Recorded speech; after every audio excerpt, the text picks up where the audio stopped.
En une décennie, le dinar algérien a vu sa valeur chuter drastiquement face au dirham marocain. En 2014, le dirham valait 10 fois plus que le dinar, tandis qu'en 2024, l'écart a doublé. Un signe qui ne trompe pas sur la dégringolade continue de l'économie du pays. En l'espace de 10 ans, la valeur du dinar algérien a subi une chute vertigineuse par rapport au dirham marocain. En 2014, le dirham valait 10 fois plus que le dinar, tandis qu'en 2024, cette différence a doublé. Un dirham équivaut désormais à 20 dinars algériens. Le constat est du magazine Challenge qui explique que cette évolution n'est pas le fruit d'une appréciation du dirham, resté stable par rapport à l'euro et au dollar, mais bien d'une dévaluation continue du dinar, symptomatique des tensions économiques profondes que traverse ce pays. 2014 marque le début d'une période cruciale pour l'économie algérienne. Face à la chute des prix des hydrocarbures sur le marché mondial, le gouvernement opte pour une politique monétaire expansionniste en actionnant la planche à billets. Ce choix visait à compenser la baisse des revenus tirés des exportations de pétrole et de gaz, qui représentent une part prépondérante des recettes en devises du pays. Près de 1000 milliards de dinars sont ainsi injectés dans l'économie, sans contrepartie réelle en termes de production ou de création de richesses, lit-on. Pour comprendre cette chute du dinar et ses répercussions, il est essentiel de revenir à l'année 2011, au cœur des révolutions du « printemps arabe ».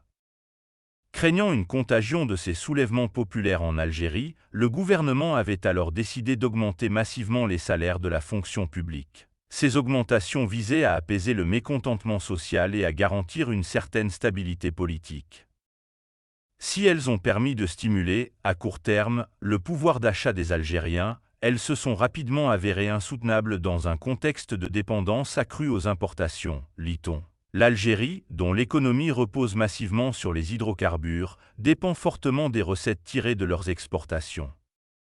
Avec la chute des prix du pétrole en 2014, la marge de manœuvre du gouvernement s'est réduite drastiquement, mettant en lumière la fragilité de l'économie algérienne face aux fluctuations des cours mondiaux.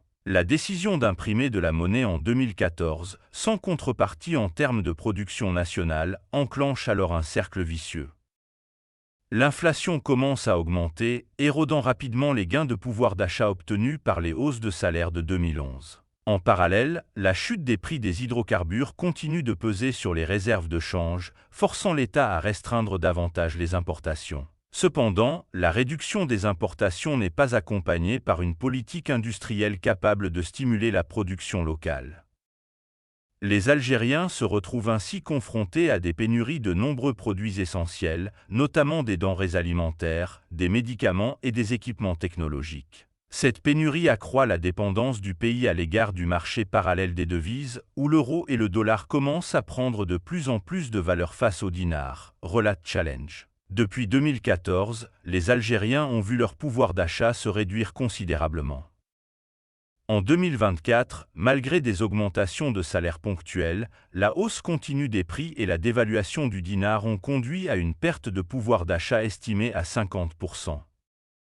Résultat, le dinar ne vaut plus rien.